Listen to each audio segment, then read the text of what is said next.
প্রকৃতির মানুষ লোভ লালসার কাছে বিকিয়ে দিচ্ছে নিজেদের মনুষ্যত্ব।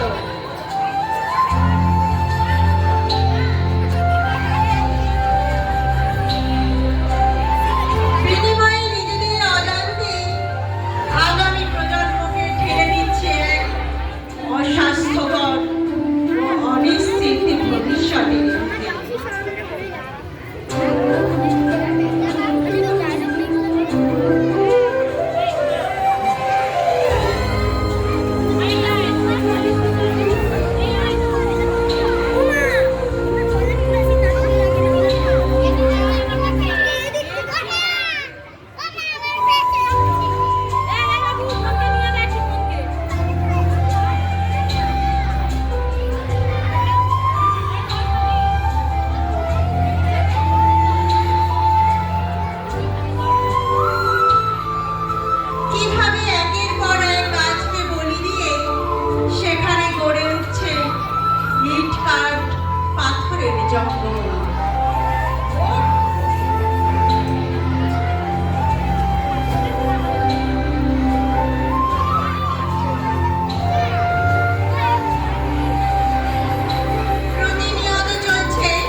চলছে নগরায়নের কাজ, ধ্বংস হচ্ছে বনানী। ফলে পৃথিবীর বায়ু হয়ে পড়ছে বিষাক্ত। বিভিন্ন বয়সের মানুষের মধ্যে শ্বাসকষ্টের মতো রোগের প্রকোপ বেড়েই চলেছে।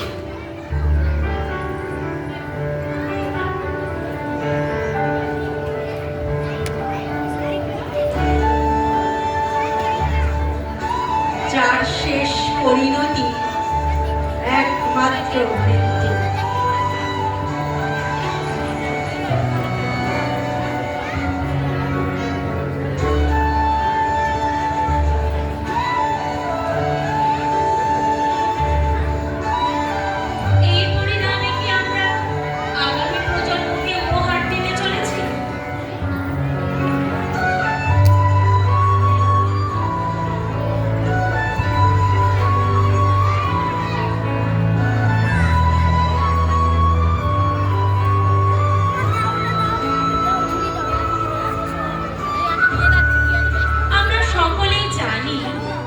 একটি গাছ, একটি প্রাণ, অর্থাৎ একটি গাছই হলো সমগ্র জীবজগৎকে সুস্থভাবে বাঁচিয়ে রাখার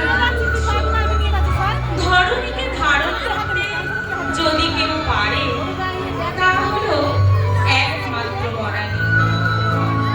আর এই বনানী হলো জীবকুলের একমাত্র নিরাপদ আশ্রয়স্থল,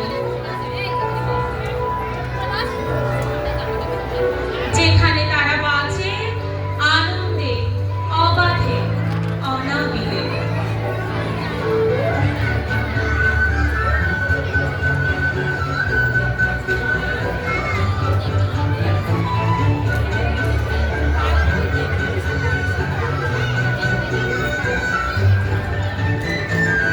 তবে উদ্ভিদের সাথে সাথে আমরা জলাশয়গুলোকেও কিন্তু নিস্তার দিচ্ছি না। বিভিন্ন আবর্জনা ফেলে ক্রমাগত দূষিত করে চলেছি জলাশয়গুলিকে।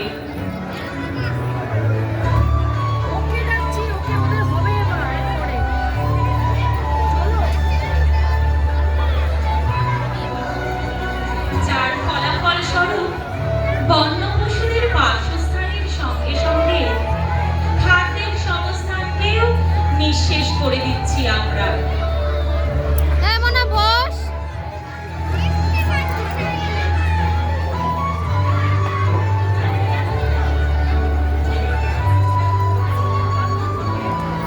অচিরে তারা ঢলে পড়ছে মৃত্যুর কোলে। আমরা নিজেদের অজান্তে বাস্তুতন্ত্র অর্থাৎ সমগ্র জীবজগতের কত বড় ক্ষতি করে চলেছি তা হয়তো